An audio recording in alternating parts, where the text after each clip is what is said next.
Okay, start. Maybe I'm gonna start now. Yeah, sure. So, good evening, everyone.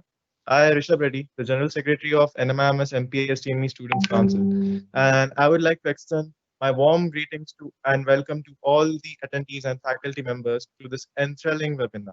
Before we begin our expedition on a path led by our guest speaker, Mr. Harsh Poddar, IPS, for a glimpse into his exhilarating life, I would like to grab this opportunity to introduce him first. Mr. Harsh Poddar is a 7 scholar in London Police Service.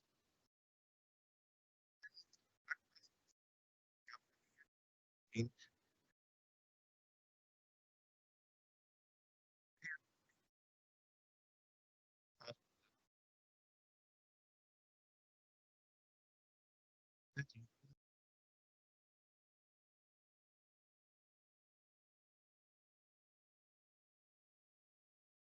inspired by crime and terrorism. He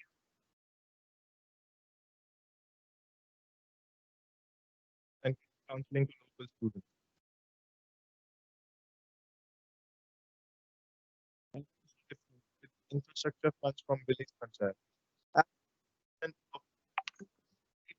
he has something in Maharashtra thing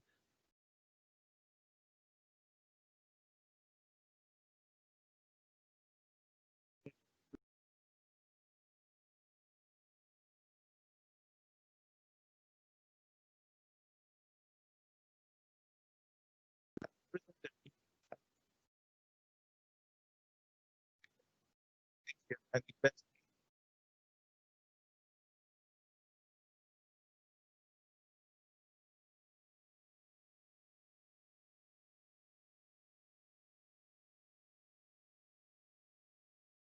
Yeah.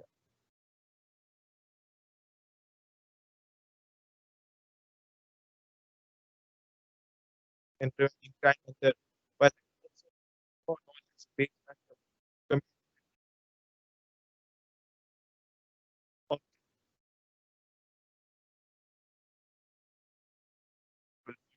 India. The state,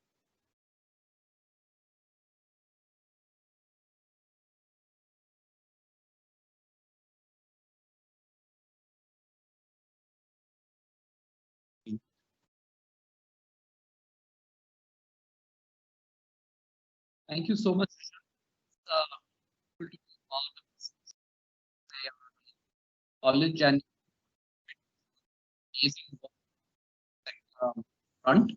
And it's fun to connect to this. Just quick clarification. I'm seeing just four participants on Zoom. Is that how it works? Because in that case, we can just keep this interactive. yeah, so this feed is being live streamed on MS Teams. We have a number of participants and we have Okay, right. That's great. start this. Got that. Right. Rishabh, we're here to talk today about the unity which is being celebrated across the country. As many people know, this is the birth anniversary of Sardar Vallabhbhai Patel, the first Home Minister of India, and also the Deputy Prime Minister of Free India. So let's probably begin by paying tribute to this great man by talking a little bit about his considerable achievements and all that he did in order to ensure the India that we know today, which in turn is a beacon of democracy, of development, and a nation that we are all, I'm very sure of, proud to be a citizen and a part of. Now, I'll begin by giving a bit of historical background on this, because that will sort of probably make it clearer to the members of the audience about the kind of challenges that India was facing in 1947 when Sardar Patel took helm of the reins of the Home Ministry, the States Department, as well as the Deputy Prime Ministership of our country. Many of us tend to think that India, when it was colonized by the British, was one homogeneous unit, which consisted of the present-day territories of the country of Pakistan, the Republic of India itself, and what we know as Bangladesh. That, however, is not correct. In reality, the British colonized only approximately 2/3 of this area, and the kind of conquest that they made from the Battle of Plassey, which was in 1757, and then onwards all the way till 1857, after which British expansionism almost stopped in the subcontinent, left us with a very interesting map of India. You had a map where about 562 different states coexisted with British India.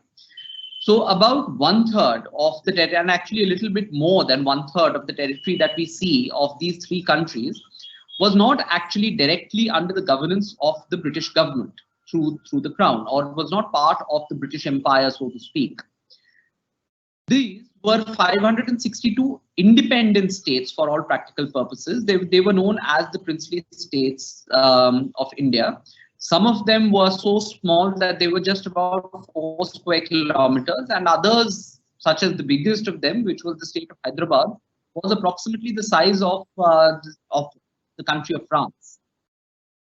And the way the British exercised was one of the paradox, which is that while 2/3 of India was directly governed by the British, the crown of England, which is the King Emperor of England, have a kind of moral and legal superiority to the rulers of these princely states, but they would not be governed directly by the British government.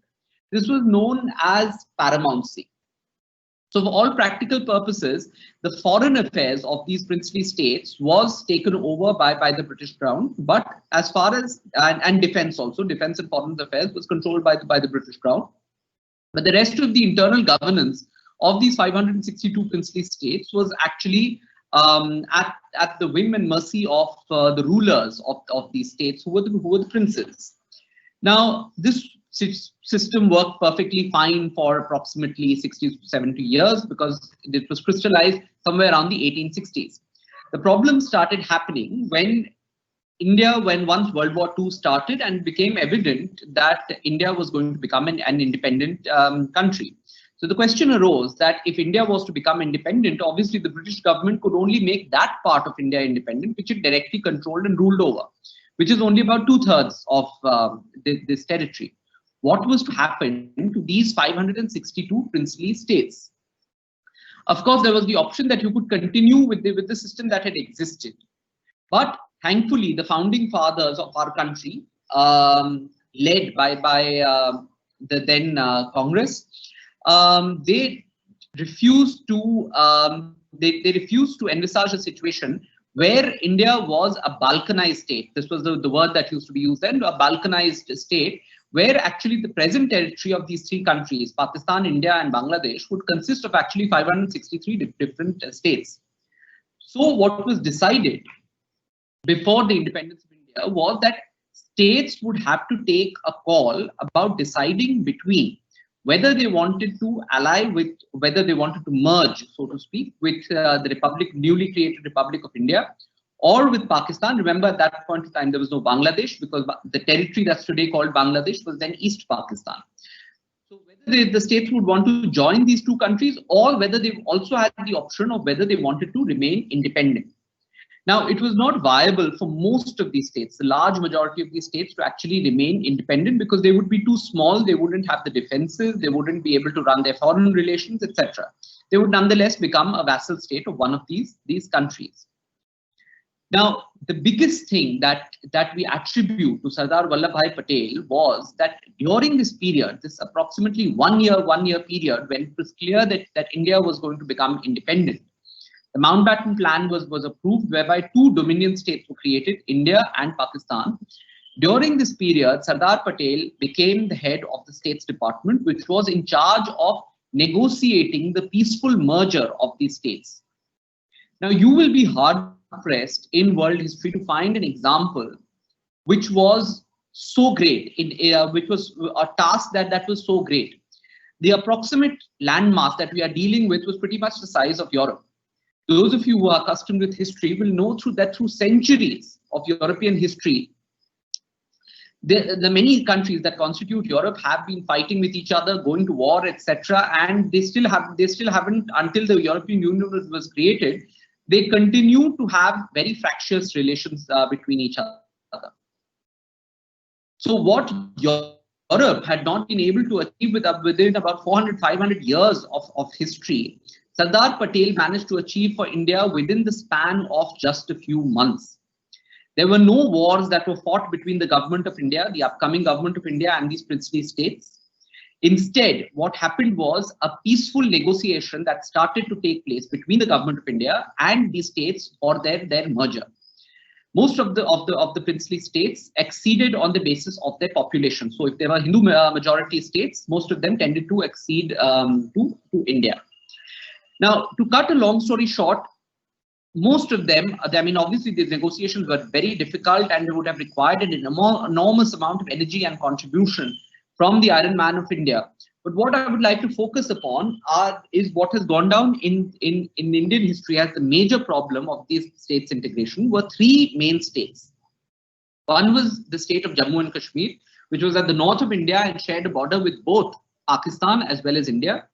There was the state of Hyderabad, which, as I said earlier, was approximately the size of France. It spread over territories that today constitute parts of the state of Maharashtra, the state of Telangana, the state of Andhra Pradesh, as well as parts of the state of present-day Karnataka. So it was a huge part of central India.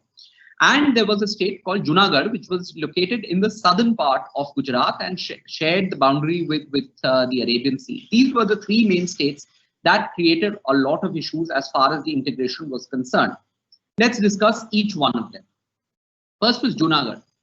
Junagadh was a state with a Muslim Nawab, with a population that was by and large Hindu majority. It was expected because it was surrounded from all three sides by India and on the southern side by the Arabian Sea, that it would accede to India. However, the Nawab, because he was being consistently manipulated by his minister Shahnawaz Bhutto, tried very hard to actually either become independent or to accede to Pakistan. This led to a popular revolt, a popular uprising within Junagadh. Indian forces had to move in. The Nawab escaped from the port and he escaped to Karachi, and the Indian Union had to take in Junagadh and it was integrated into India. This was the first one. The second one that we have to talk about is the state of Hyderabad, which was again like a huge princely state right at the center of India. This was ruled by the Nizam of Hyderabad. The Nizam of Hyderabad thought that he ruled over a state that was, like I said, the size much bigger than most European countries. He thought, why not remain independent? He again, in turn, was being consistently manipulated by his minister, a gentleman called Qasim Rizvi. And they tried to create a lot of polarization between the Hindus and the Muslims of this area, which had led to major atrocities being committed against various communities in this state. Apart from this, the Nizam also continued to conspire actively with foreign governments to jeopardize Indian security. Operation Polo was undertaken at the behest of Sardar Vallabhbhai Patel, which was military action against the state of Hyderabad, and it was integrated because the kind of human suffering that was being caused by the Nizam against his own subjects was simply something that could not be tolerated in modern India. The third one is the state of Jammu and Kashmir. Jammu and Kashmir, the Maharaja Hari Singh was again under the power of one of his ministers, a gentleman called Ambadas Kak. Jammu and Kashmir also tried very hard to remain independent. But what happened was, at the behest of the Pakistani government sent in tribals to invade the state of Jammu and Kashmir, and they invaded the state from the northwest direction. They reached almost up to Srinagar, at which point of time the Maharaja realized that there's absolutely nothing I can do to defend my state. He went from Srinagar to Jammu, and from there he signed the accession.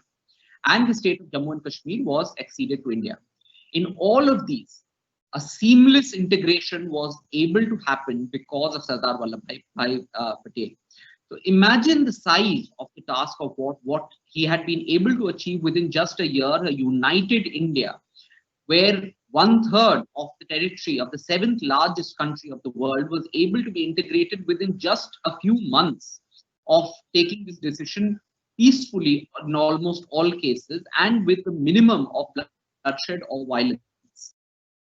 That is the legacy that Sardar Vallabhbhai Patel has left us, and that is, apart from his many achievements, that is the tremendous achievement that he has created for us. Secondly, I would like to talk about the other achievement that I would like to talk about was the creation of the All India Services, one of which is also the service of which I'm a part of as an IPS officer. This was the Indian Administrative Service and the Indian Police Service that Sardar Vallabhbhai Patel created. These services are actually not the creation of independent India alone. They had a predecessor, which was the Indian Civil Service called the ICS, which had been created by the British as a bureaucracy to govern their biggest colony, their most important colony, India. To run the colonial administration, they had created the ICS. Of course, when modern India was being created, there was a lot of debate and a lot of discourse that shouldn't this bureaucracy that the British had created to govern their colony be done away with. Sardar Vallabhbhai Patel was a complete opponent to this idea. He said that we need a neutral bureaucracy that is protected by the constitution and is able to run the administration of the country. He described it as the steel frame of India. While political governments will come and go depending upon the elections that have taken place, it is important and crucial that you have a permanent administration, permanent executive that exists and is able to carry out and execute the policies of the political executive, which is the political government. The challenge, however, was to transform what was formerly a colonial administration into a democratic setup. Now, I'll pause here and I'll just ask Rishabh if the audience is with us, do they have any questions or anything that we could interact with them about? Yes, sir. So currently we are not accepting questions. At the end of the talk, we are just asking them to take all the questions with them, and at the end of the talk, we'll ask them to put up their questions. Okay. At the end. Right. Are you with me, Rishabh? You and your audience? Is there anything that yes, you'd yes, like yes, yes, we have an active watching of around 350 plus now. Wonderful. Okay. Now, so the challenge, however, that Sardar Patel faced was to transform what was formerly a colonial administration into an administration that was pro-democracy and pro-service of the people. He actively campaigned for it, and because he was literally number 2 in the government of India after the Prime Minister, and even between the Prime Minister and Shri Pandit Jawaharlal Nehru and Sardar Vallabhbhai Patel, there existed a very healthy respect for each other's credentials. Sardar Patel actually saw through the idea that the IS and the IPS should continue in this country, and they have indeed served as the steel frame that has molded modern India and brought it into the 21st century. Now, let us now talk a little bit about the contributions about services such as the Indian Administrative Service and the Indian Police Service in the modern context, which is something that Sardar Vallabhbhai Patel created. Today, I'd like to speak to you about 2 aspects. One is fake news that the Indian police is dealing with, and second, I'd also like to talk to you about the COVID crisis. Now, let's begin first with fake news, and I'll talk about how the Indian police has been dealing with it. The broader point, the way that I'm trying to link this with the legacy of Sardar Vallabhbhai Patel, is that today is the day of unity. I want to talk about how the Indian police, which is essentially something in its modern form that Sardar Vallabhbhai Patel created, has been contributing to the unity of India. Now, Some of you will remember that in the year 2018, we had a spate of mob lynchings across the country. And what had happened was that in many parts of the country, we had faced situations where instantaneous mobs had come together and had lynched or killed people who they suspected were working as kidnappers. And this is the most extreme form of fake news that I'm talking about. And I'm trying to use this example to show you what huge problem fake news is in our country. Let me try and illustrate this with a personal example that I have to deal with. In 2018, at the point of time that all of this was happening, I was the additional SP of a place called Malegaon, which is in Nasik district of Maharashtra. You will have heard of Malegaon in the context of bomb blasts and in the context of riots. It is one of the most sensitive and communally sensitive cities of arguably India itself. It is also among the world's top 10 most densely populated urban conglomerates, with approximately with a population of about 1 million people who are packed within just about 30 square kilometers of the area. Now, I will go back a little bit into the history of Malegaon to tell you about why Malegaon became a place where communal tensions have prospered and how the police has been dealing with it. Malegaon's main population, the city's main population, it is about 70%, 70 to 80% Muslim. This Muslim community has actually migrated from Uttar Pradesh to Malegaon, not recently, but around 1857. From your school classes, you will remember that in 1857, something very significant had happened in India. That is the revolt of 1857, the first war of independence. At that point of time, the British had annexed the state of Awadh, which was one of the princely states, one of the larger princely states, and had deposed the Nawab of Awadh. Now, Awadh had an aristocracy who were the main clients of the weavers of this area, who were mostly Muslims.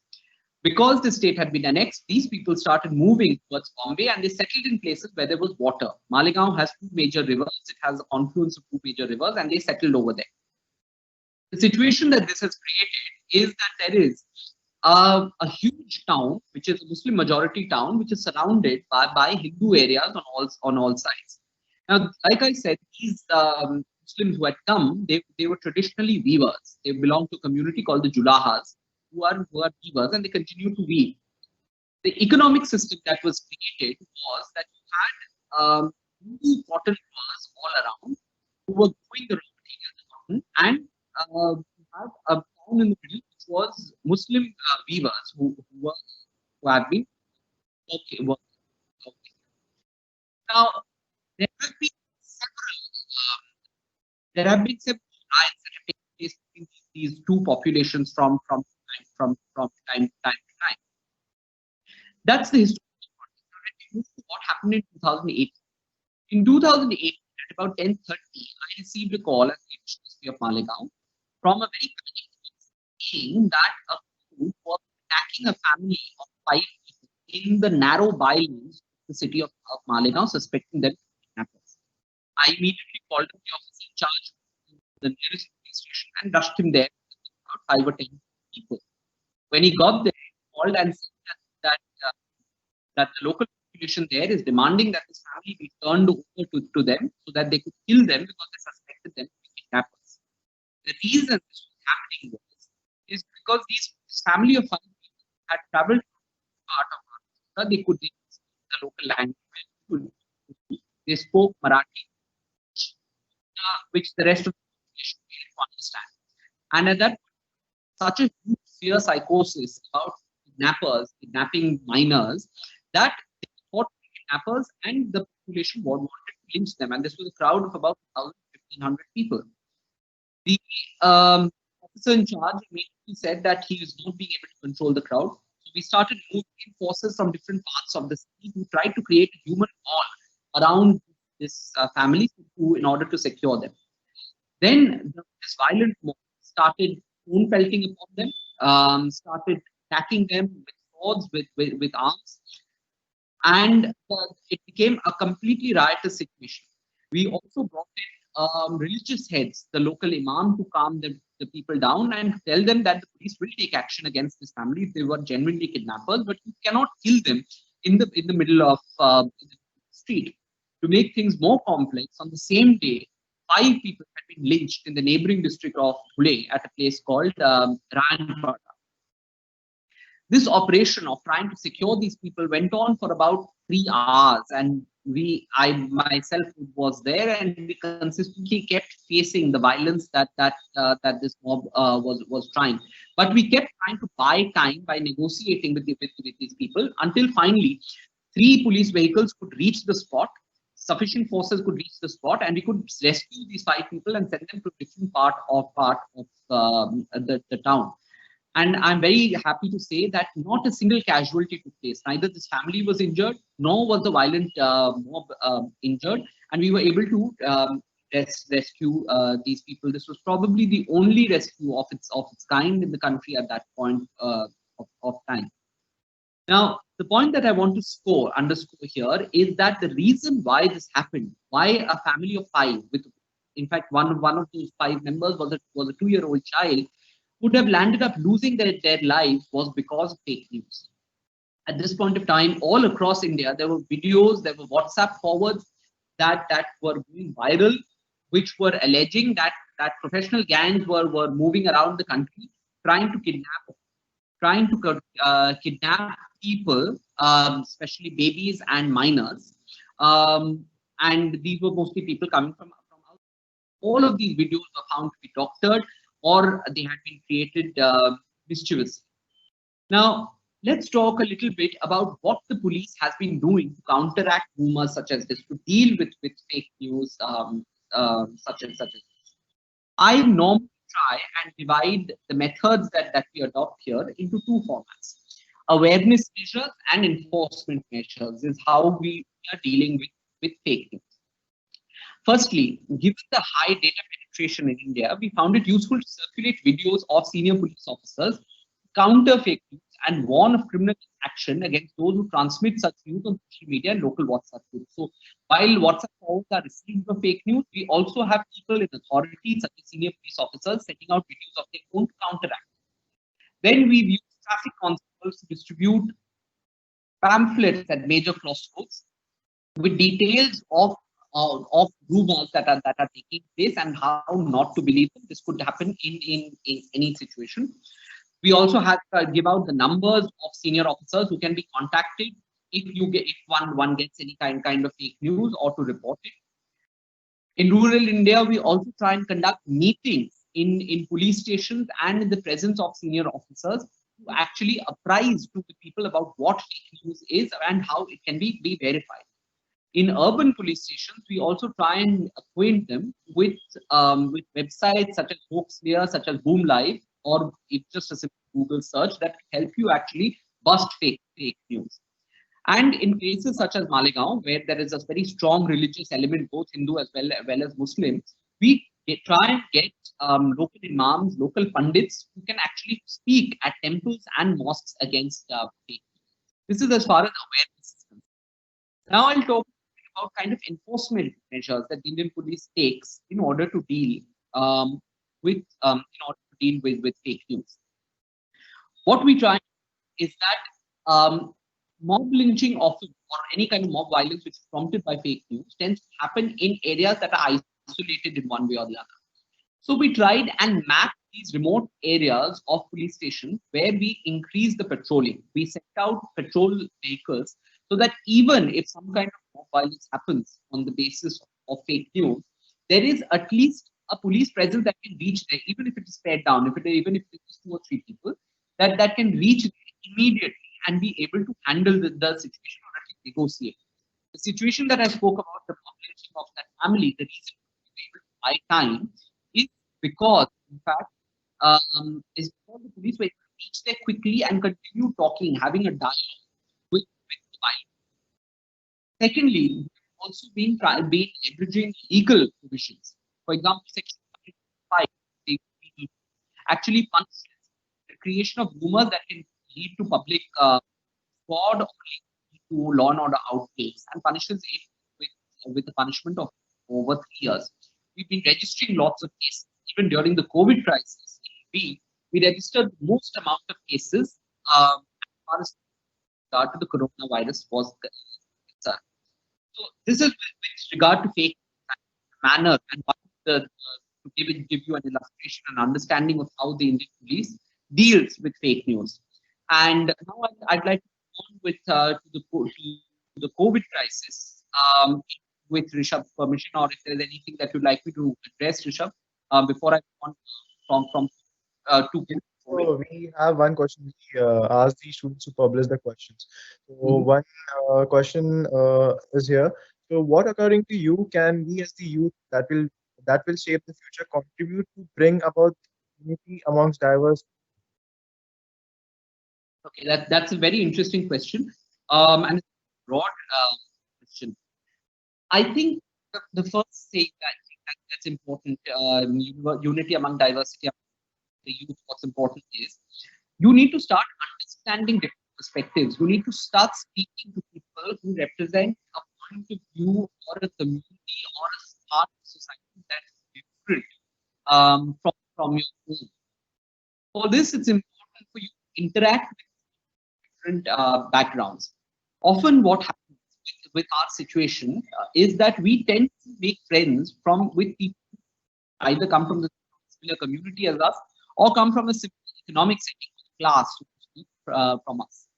But it's really important as you know, as part of that tomorrow, that you start befriending people who come from very different backgrounds from your own.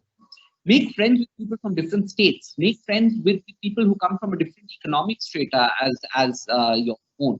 Make friends with people who come from a different viewpoint as your own. The unfortunate thing about today's net savvy generation that exists largely on social media is that we get offended too easily, and also it's so common to see young men and women getting into very abusive arguments with each other because they refuse to understand this person's viewpoint. You have to understand that the ethos of India that Sardar Vallabhbhai Patel left us to is unity in diversity. India is supposed to exist with multifarious ideas, and you need to respect that. So when you have a conversation with someone coming from a different background or from a different viewpoint from your own, it's important to be respectful towards it.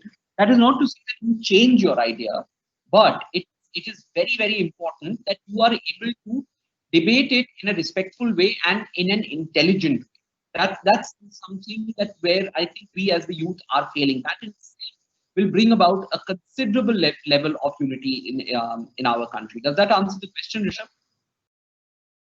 Yes, Bhaiya. Yes, Bhaiya. We have one more question. How important would you say it is to stay united during the pandemic, especially for college students?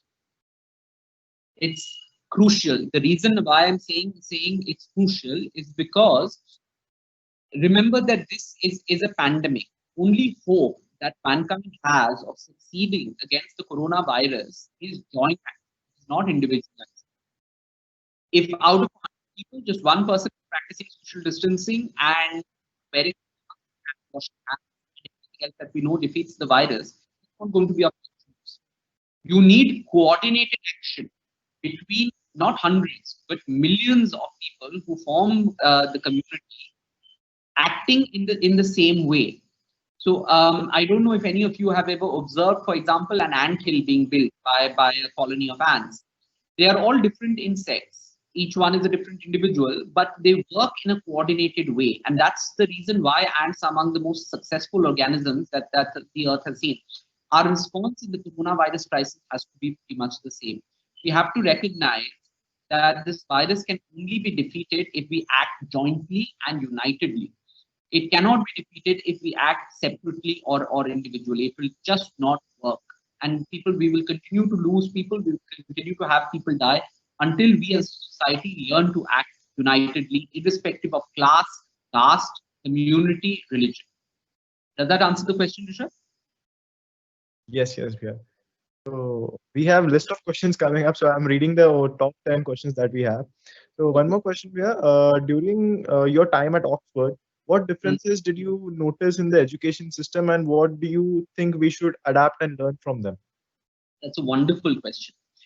Oxford has something called the tutorial system. Okay, and one of the reasons why I think that it's such a great institution and why the world agrees on that, as one of it. In fact, it's been rated as the number one university in the world by the Times rating, is because it teaches you to think.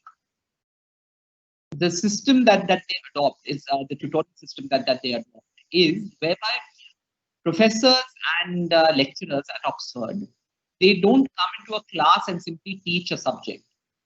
The first thing that is done when you go to a class is that before you go to the class, there is a reading list that you are expected to read and come. So they will give you several articles, give you certain chapters of various books. You are supposed to read that and only then come to the class. After that, the professor pitches his lecture at such a level that you cannot follow it unless you've actually done the reading. This is one thing. The second thing is, in the tutorial system, what they do is the issue that you are learning about, they posit problems relating to it to you. And they ask you to come up with solutions about how you would solve it using the language, using the knowledge that you have acquired so far. So their whole emphasis is not actually on whether one has finished 17 chapters or 18 chapters. No, that is presumed. It's presumed that you will have read up about that. You have acquired that knowledge. Now the question is whether you can apply it to a real situation to come up with solutions. That is why I think Oxford has the legacy of creating leaders.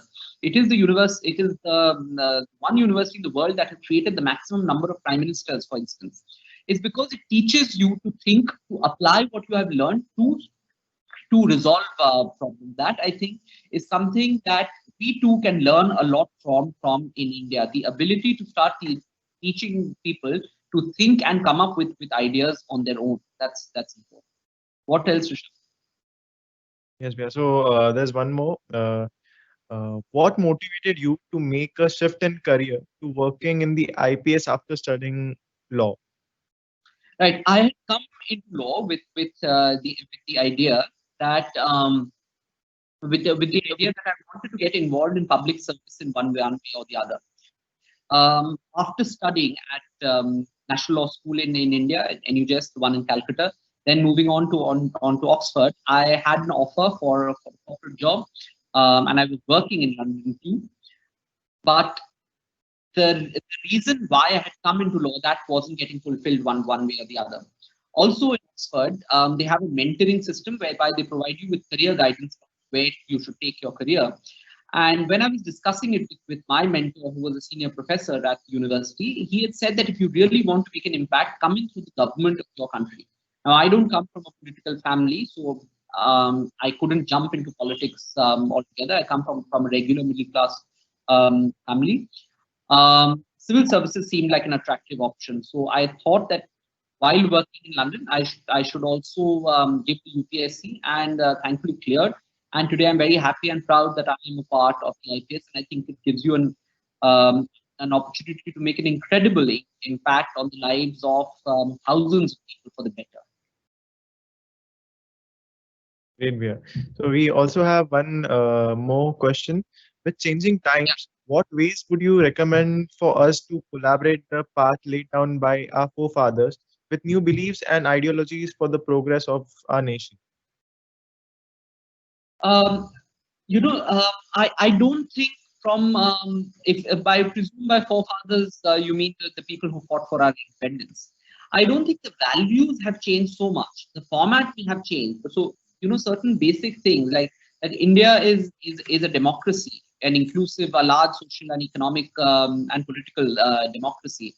The fact that it is a secular nation, the fact that it's the largest democracy the world has ever seen, the fact that there is unity in diversity, which is what we hold out as the definition of India itself. This idea of India has not changed from 1947 to 2020. We've had a lot else change. The main thing that has changed, I think, has been our economic model. After liberalization, India has become one of the most vibrant and aggressive growing countries of the world, the fastest growing democracy of the world. So that has not changed.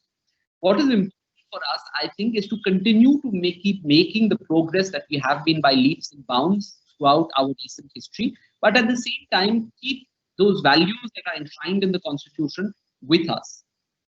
Tolerance, unity, liberty, equality, fraternity, sovereignty. These are values that do not change. It's something like a child growing up in a family.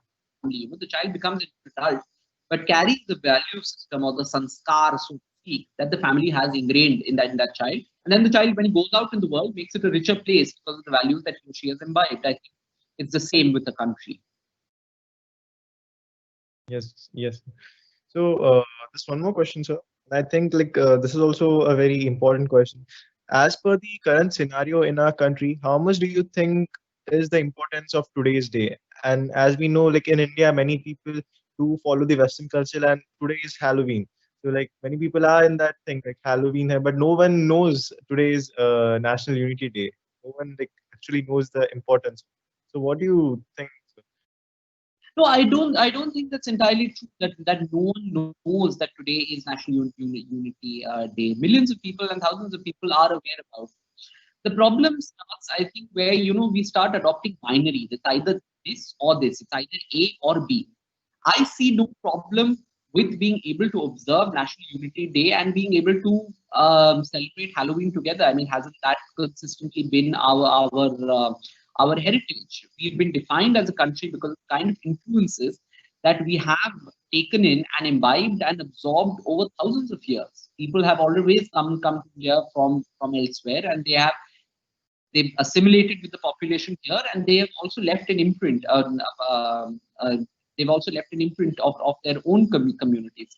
So as the world globalizes and we become more closely linked because of the net and social media, it's only natural that people will start observing things like Halloween or other festivals that hitherto were not being celebrated in India. But at the same time, we also need to be conscious of our own identity, and both can actually go on together. And that, I think, is the healthiest thing. There are people who come up very aggressively with how they only want to imitate the West, and there are others who come up with the idea that they only want what is indigenous. I think both these extremes are wrong. You have to have a coalition of these ideas and be able to take in the joys of both, and ultimately both are celebrations, right? So why would you grudge someone a celebration if it's double celebration on one day? That's so much better. Yes, I agree to your point. Yeah, that's really true, sir. So one last question that we are taking. What, according to you, are the core values that we as the youth can inculcate in order to do away with the disparities in the future? More than a core value, I think it's important for us to start thinking as career professionals to be able to contribute to our country. Unfortunately, what happens many a time is that people tend to think about their social commitment and their professional commitment as two different things. I'm not sure how healthy this is. I think every profession or vocation that one can enter into necessarily has an aspect where you can contribute to society in one way or the other, in a very positive way. So it's important, I think, for the youth when they decide upon their career paths to also ask themselves about the question that when I take up this career, can I actually wipe a tear from someone's face, from someone's eyes? Can I actually make someone's life better if I take up this career? That doesn't mean that you only have to come into something like the civil services or join an NGO or something like that. No, you could go into any career and you can make a massively positive impact. Also remember that most of the people who are part of this video conference or this webinar are people who are very privileged in terms of education. There are thousands of people who want to be like you, who want to be in your shoes, get the same opportunities and facilities as you, and study in a premier college and university such as yourself. So there's a lot that you can actually give back. John F. Kennedy had once said, ask not what your country can do for you, but ask what you can do for your country. That, I think, is the most crucial thing that today's youth needs to ask for themselves. You have to get away from a self-centered way of thinking and get back to thinking about how we can make communities better, our communities and our country better. Yes, sir. So yeah, that's it from our audience, sir. Okay, great. So maybe I'll talk briefly about the COVID crisis and how we've been dealing with that. Yes. Is that fine? Yes, sir. Sure. How much time do we have? Another 5 minutes. Okay, sure. I'll just talk very briefly about the COVID crisis. Take a little bit more than 5 minutes.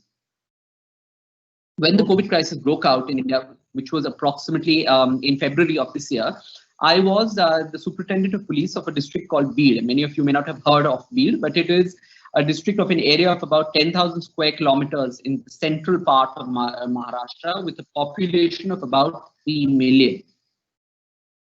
And when the COVID crisis broke out, I was the SP of this district, in charge of its law and order, in charge of its crime investigation, as well as traffic management for this population of 3 million spread out over 10,000 square kilometers almost.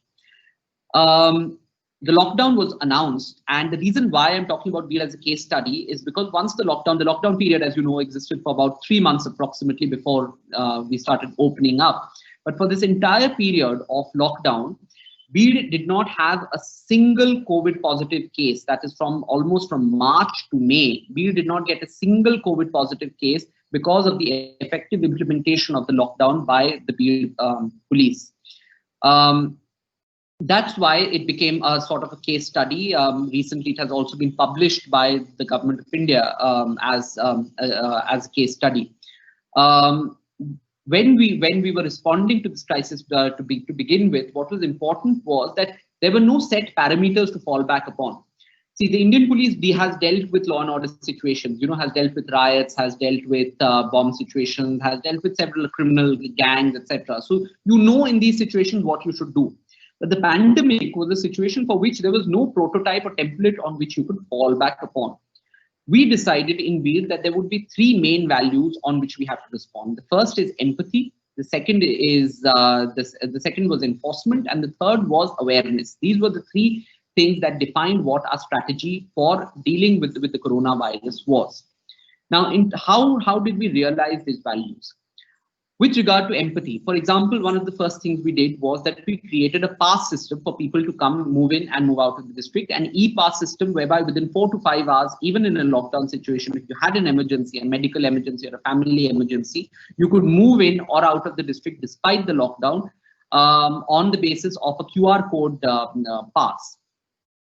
We also had a labor situation. About 1 lakh laborers from Beed were stuck in parts of Western Maharashtra because they were there for the sugarcane cutting. We coordinated with the districts of Western Maharashtra to get these people back in a staggered way without creating any law and order problems on the highways because of this huge movement. We quarantined them when they came back to the district, and I'm lucky to say that the main objective was that they should not bring the disease had already spread at that point of time in the district from where they were coming from, but it should not spread from there to Beed. Luckily, despite 1 lakh people moving to the district, we still did not have a single COVID positive case. Then after that, there were a lot of industrial laborers from North India who were stuck within the district. These people, trains were scheduled for them. We rushed them across neighboring districts to various parts, many a time through police cars to get them to catch their trains on time, and we sent them across.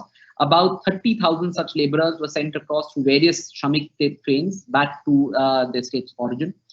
The police distributed food, grains and groceries across the entire district for people who did not have the means to get them. We started domestic violence helplines because of the kind of frustrations that were setting in because of people staying indoors. Women and children were facing domestic violence. We started helplines where they could access help and assistance quickly and almost immediately. I'll talk next about the kind of awareness-related measures that we were taking. We also coordinated with religious leaders for information dispersal. We got Maulanas and Imams to talk about the COVID pandemic. At this point of time, many people didn't know how to save themselves from it. They had no idea about it. They were scared. They were terrorized. So we got the real narrative out through religious leaders who had credibility in the eyes of the population. We also created awareness videos by senior police officers that clocked lakhs of views. So because they were getting authoritative information from places. We created a social media monitoring cell whereby fake news that was being disseminated could be identified, the people caught, arrested, and immediately legal action being taken against them. We actually had the highest number of such cases in the entire state, the highest number of actions taken against such mischievous people. Then let me talk a little bit about enforcement, about how we enforced it. We sealed the entire district through 19 checkpoints across the district. All the internal roads to the district were sealed so that people from outside could not come in until they actually had a valid pass. We created Gram Suraksha Dals. In some cases, people were trying to hide and come through internal roads of villages from places like Pune or Mumbai, where the disease had spread quite a bit. So we created a local intelligence mechanism of Gram Suraksha Dals, which was volunteers within villages who could report if anyone had come out. We created a contract tracing cell, which is continuing to work. Anybody who fell ill, we immediately traced about 30 to 40 people that he had been in contact with for the past 7 days or so, and we quarantined them also. Home quarantined individuals were geo-fenced, whereby the moment they stepped out of the house, we got an alert through a centralized app. We did a lot of area domination during the lockdown, whereby through drones, which were sent out to patrol over cities, and also through route marches taken out by the police, we tried to ensure and build confidence among the people that the lockdown would be strictly imposed. The kind of love and appreciation that we got during these route marches was unprecedented. People standing on terraces were showering petals, they were showering flowers, crying out words and songs of appreciation for the police, because the kind of terror that existed in the streets at that point of time was so great. So this is briefly about the kind of strategies that we deployed to deal with the pandemic. The question you might ask was that, okay, you were able to prevent the district from getting any COVID positive cases for a period of 3 months. Why is that important? Because today, obviously, the pandemic has spread pretty much everywhere. The reason that's important is because initially, when the pandemic had struck the country, our health infrastructure had not been upgraded to a level enough to be able to deal with it in its full force.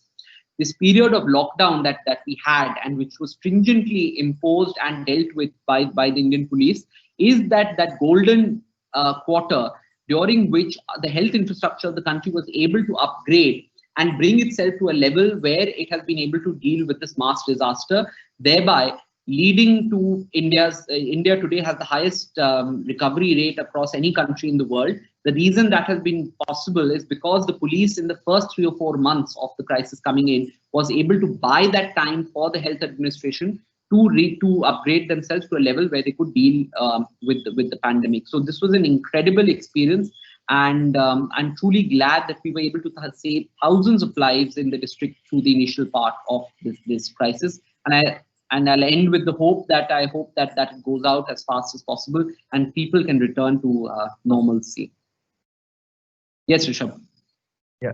Thank you so much, sir. So thank you, sir, for sharing your impeccable sense of purpose and ideologies with the future of India's growth. With the exploration of every glimpse into your exhilarating life, we have intensified our energies to grow. Are there any questions about this? No, sir. Like, we have ended our questions. Okay, great. Right. Yes, sir. Yes, sir. So we have intensified our energies to grow and contribute more and more to the society to the best of our abilities. It has indeed been a pleasure having you on board, sir. Thank you so much for your time, sir. Thank you so much. And I thank everyone for joining. Thank you. It was a great honor. Thank you, Rishabh. Thank you so much.